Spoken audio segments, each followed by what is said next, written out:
se você tiver R$ 1.000 aí na conta e investir todos os meses também esses R$ 1.000, você está na frente de 90% da população brasileira. Muitas pessoas vão falar que isso aí é papo de coach. Não. É uma das coisas que eu trago aqui no meu canal do YouTube. Invisto praticamente toda semana, né? Todo mês eu trago vídeos aqui investindo e vou aumentando meu patrimônio. Estamos quase chegando em 50 mil fazendo isso. Mas calma, que eu vou explicar um pouquinho aí dos juros compostos para vocês. E não aqueles juros compostos que a gente faz lá de 50 anos, aí sim você vai ficar milionário. Não. Obviamente que se você conseguir investir mais de 30 anos, eu acho que qualquer investimento vai ser muito melhor do que não ter feito nada. Muito melhor do que o INSS.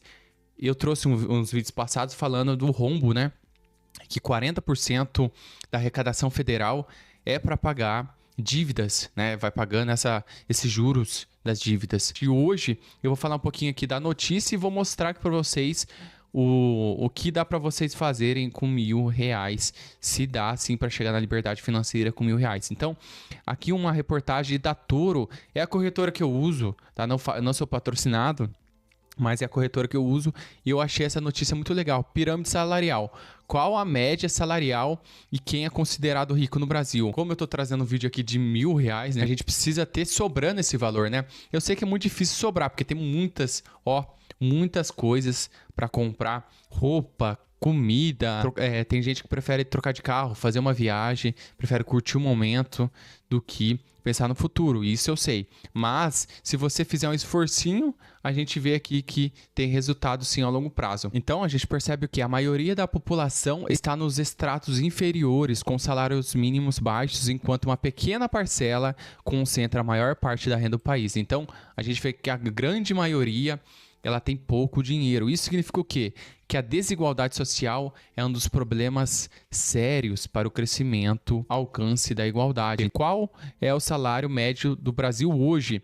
A renda média real domiciliar per capita da metade mais pobre da população é de 1.848. Então, hoje em dia, eu acho que a maioria dos empregos, quem trabalha no mercado, usina, etc., recebe em torno disso, R$ 1.800 a R$ 2.000, constatou o IBGE em 2023, o maior valor desde 2012, então antes era pior. Já o rendimento médio real de todas as fontes de renda foi de 2.846 no mesmo período. Como que você vai fazer para guardar seu dinheiro, guardar R$ 1.000 por mês aí para a gente fazer esse cálculo dos juros compostos? Ou pelo menos os R$ 1.000 no começo, depois você vai investindo menos. Um planejamento das contas mensais. Tem um vídeo aqui que eu vou deixar no card que eu explico um por um das minhas contas mensais e isso eu já faço há mais de 2 anos. Por isso que eu consegui juntar um patrimônio legal aí, né? Na medida do possível, né? Para quem é pobre, quase R$ 50 mil para uns é muito, para outros é pouco. Isso só demonstra como o nosso país é desigual, né? Tem muita desigualdade. Então, se a gente olhar aqui, eu gasto mensalmente 1.120, mas eu moro no interior de São Paulo. Se eu for contar as contas anuais, dá em torno de 3.058. Somando as compras também mensais, que dá em torno de 721, às vezes até R$ 900. Como mora eu e minha noiva, então a gente gasta 2.274. Então, dividido daria em torno mesmo de 1.120. Mas eu que pago as contas anuais também, tá, irmãos? Então, ela faz as compras aqui de casa. Então, eu consigo investir, ó, recebendo 4.000, eu conseguiria investir 2.800. Só que eu tenho outras continhas aí, tenho as caixinhas para o planejamento aí de reparo do carro também, tenho os reparos, consigo pagar essas contas anuais no final do ano e não usar do 13º. Então, sobrou R$ 1.000 aí. O que a gente vai fazer? Primeiramente, R$ 1.000 em 1994, colocando aí a data de 11 de 2024, que é a última data que a gente consegue colocar, R$ 1.000 daria em torno de R$ 8.239 do valor de agora. Então, R$ 1.000 antes era muito dinheiro, a gente sabe disso, lá em 94. Mas R$ 8.000 agora também é bastante dinheiro. Então, irmãos, a inflação, se você tivesse investido em algum investimento que se protege da inflação, teria mais de R$ 8.000 aí na conta. Esse valor seria protegido, né? Protegido entre aspas. Se a gente olhar o IGPM, que é o índice geral dos preços, que a maioria dos imóveis se corrige, né, pelo IGPM, a gente vai colocar aqui então, ó, lá desde 1994, em novembro de 2024, colocando R$ 1.000 também para se corrigir o valor do IGPM, a gente vê que teríamos então R$ 1.000 naquele tempo, 12.866. Então, o que a gente percebe? Que os investimentos, eles têm que proteger o nosso dinheiro. Ativos que se protegem da inflação, ao longo prazo, você não vai perder tanto aí poder de compra. Obviamente, também tem a desvalorização do real frente ao dólar. Por isso que é bom ter uma diversificação, ter ações que têm receita também em dólar, tá? Então, eles vão se corrigindo aí acima até do IGPM, acima da inflação e até mais, né? Ganhando bastante aí da inflação. Então, o primeiro ativo que eu quero dar de exemplo não é recomendação de investimento, é o HGLG11, que é um fundo imobiliário de tijolo e tem, ó, vários shopping dentro dele, vários imóveis aqui em São Paulo, Minas Gerais, Rio de Janeiro, Pernambuco, Santa Catarina. E esses imóveis, obviamente, que eles se corrigem pela inflação e reflete aí no fundo. No momento, o P sobre VP, então o preço sobre valor patrimonial é de 0,97. Então, está sendo negociado um pouquinho a menos do preço normal, né, de 1. Porém, a vantagem de investir em fundo imobiliário em vez de comprar o imóvel é o valor mais baixo, né? Você tem um valor de entrada baixo e uma liquidez muito alta, uma liquidez diária muito alta. E se você tivesse um imóvel, talvez você demoraria de 6 a 1 ano, demoraria todo esse tempo para vender e às vezes teria que até abaixar o preço do imóvel porque você não acha um comprador. Então, olhando o dividend yield de 8,74, a gente consegue fazer o cálculo aqui, ó. Vamos colocar R$ 1.000, tá? Investindo mensalmente R$ 1.000,75, né? Deixa eu ver aqui, deixa eu confirmar. 74, um dividend yield que ele vai pagar, vai pingar esse dividendo na sua conta todos os meses, 8,74%. Então, vamos calcular aí nos próximos 10 anos, corrigindo pela inflação, porque são imóveis, eles se corrigem pela inflação, né? Se a gente olhar aqui, ó, ele tem uma rentabilidade nos últimos 10 anos de 83,35%. Nos últimos 2 anos, é que agora os fundos imobiliários não estão indo muito bem. Essa rentabilidade aqui é contando no momento de alta e de baixo. Então, o investidor ele tem que saber o momento de compra, né? Tem momentos que a gente não pode comprar aí esse fundo imobiliário. Os topos dos fundos imobiliários, igual aqui, ó, 190, 187, esses momentos a gente não pode comprar porque vai estar muito acima do VP. Então, você vai saber o momento de entrar nesse ativo e agora seria um bom momento, né? Então, vamos calcular aqui nos próximos 10 anos, a gente teria R$ 189 mil investidos de juros, R$ 68.483 e já estaria recebendo, então, mensalmente de dividendo 1.311, quase um salário mínimo. Hoje em dia, o salário mínimo está 1.400, acho que já subiu, vai subir para 1.500. Então, quase o salário mínimo e a maioria, né? Se a gente olhar em uma pesquisa, a maioria dos aposentados vai se aposentar aí com salário mínimo. Então, em 10 anos, investindo R$ 1.000, você já teria um rendimento aí muito bom acima do valor que a maioria se aposenta. Vamos olhar outro investimento, que é o Banco do Brasil, que agora também a bolsa está em queda, está no valor um pouquinho mais acessível, né? Teve uma pequena desvalorização, PL 4,82, então do valor que ele pagou de dividendo, 4 anos você receberia esse valor novamente investido. Um PCBP bem abaixo, então você vai estar pagando bem menos por tudo que o banco vale. Então, um dividend yield de 10,71. Então, vamos calcular aqui, ó, 10,71 investidos no Banco do Brasil. Também a gente percebe que o Banco do Brasil ele se corrige pela inflação a longo prazo. Se a gente vê aqui, ó, nos últimos 5 anos, olha como que subiu bastante. Nos últimos 10 anos teve alguns picos, caiu alguns momentos e também se corrigiu. Então, uma empresa que tem um alto potencial de valorização, a gente vê aqui 146% de rentabilidade futura, né? Talvez de acordo com a fórmula do Benjamin Graham.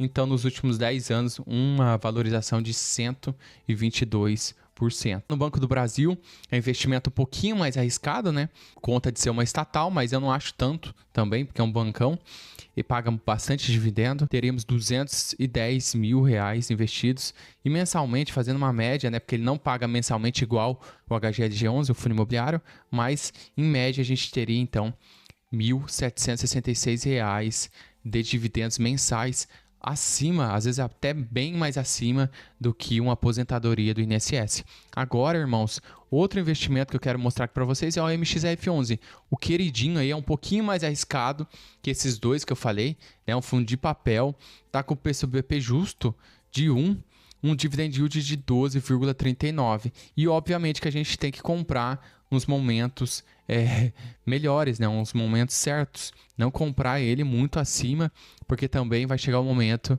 que vai desvalorizar e obviamente já aconteceu muitas vezes, que ao longo prazo a gente vê há 10 anos 67,64, só que o dividendo a gente consegue reinvestir em outras coisas. Então vou colocar um dividendo de 12,39 aqui, lembrando que o MXRF11 é um fundo de papel e ele não tem uma correção aí do seu valor patrimonial. Se a gente olhar aqui ao longo prazo, aos 10 anos, ele renderia que o IPCA foi 1.739 e ele foi 2.881, investindo R$1.000. Então, ele não se corrigiu muito acima da inflação. Você reinvestiu os dividendos, você tem uma proteção sim contra a inflação. 11,39 mil reais, R$229 mil investidos e já estaria recebendo então R$2.215 de dividendo mensalmente na conta.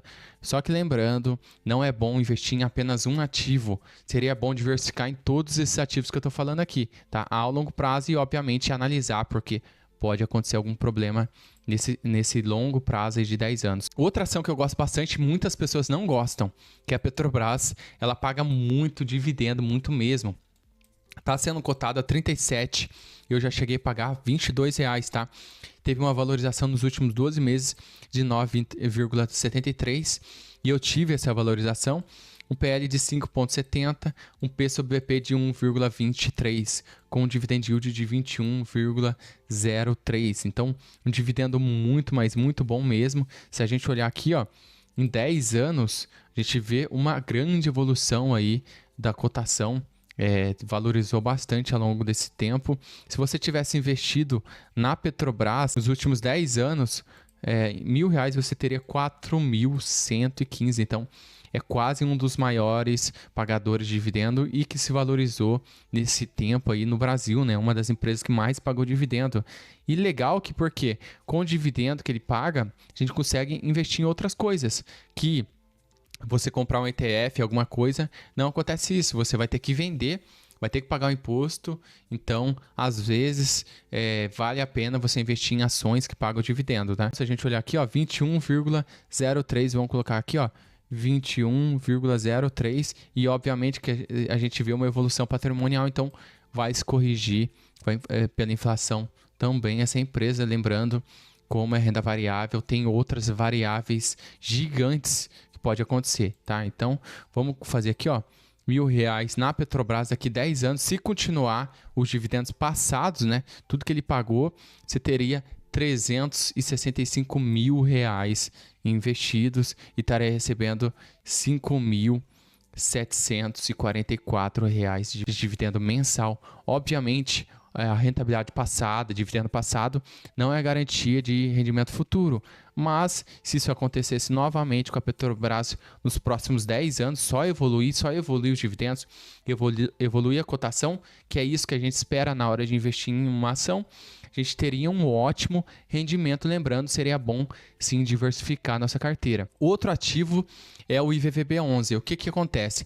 IVVB11 é um ETF, é um replicador de índice das 500 maiores ações da bolsa, do S&P 500 americano, né, da bolsa americana.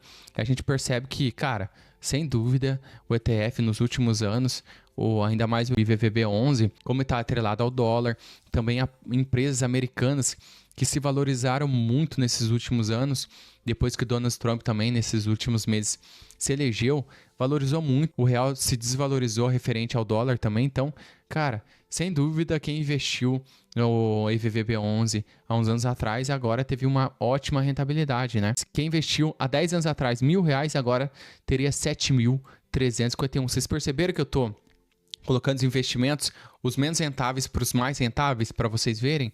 Só que quanto mais rentável, às vezes tem mais risco também. Então o S&P 500 está bem valorizado, as grandes empresas estão muito valorizadas aí. Muito difícil falir, né, uma empresa lá, e também são um índice das 500 maiores. Então se fale uma, entra outra no lugar. Então tem uma proteção também.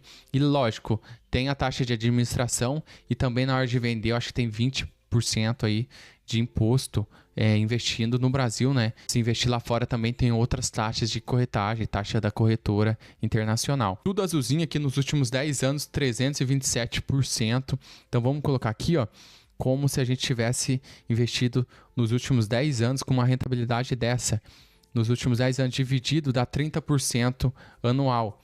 Vamos colocar aqui, ó, calcular R$ 592 mil se a gente investisse só no IVVB11. Obviamente que daí eu nem vou falar aqui dos dividendos, porque ele não paga dividendo. Então, você teria esse valor sem receber o dividendo mensalmente. Esse valor seria ali do seu patrimônio, aí você teria que vender e ou usar o dinheiro ou alocar em outras coisas que vão te pagar um valor mensalmente. Tá? Então, sem dúvida, no momento é um que mais rendeu aqui comparado aos investimentos do Brasil.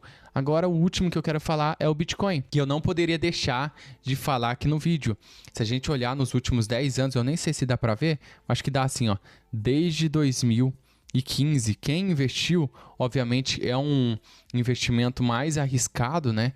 É um investimento aí, é uma criptomoeda, um criptoativo, mas para quem investiu aí nos últimos 5 anos, teve uma rentabilidade de 1000%. Então, vou fazer o cálculo aqui. Se tudo indicar que o Bitcoin continuar subindo aí e tiver mais 1000% aí nos próximos 5 anos, a gente vai ter uma rentabilidade muito boa. Vou colocar nos próximos 5 anos, 200, a gente teria o quê? 2 milhões, é isso? Só corrigindo aqui, se você tivesse investido R$ 1.000 há 5 anos atrás, você teria 9.776. Então o cálculo ficou um pouco exagerado aí, porque contou juros compostos, a rentabilidade eu coloquei errada. Então um cálculo aí e deixa no comentário quanto que a gente teria investindo R$ 1.000 por mês em 5 anos. Teria que esperar corrigir aí, na minha opinião, né, o Bitcoin, para investir novamente, além de ser uma moeda descentralizada, que não é fiduciária, que é escassa.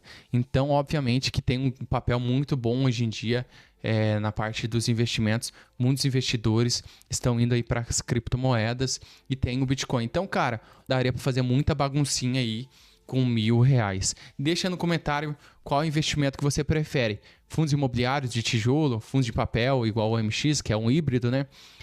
Bancos, petrolífera, que igual eu falei da Petrobras aqui, ETF, investir lá fora, Bitcoin. Deixa no comentário qual que você gostou mais, mas sem dúvida, qualquer investimento daqui 30 anos que seja, né, que você se proteja da inflação, né, tenha uma rentabilidade legal, já vai valer muito a pena e provavelmente você já estaria na liberdade financeira.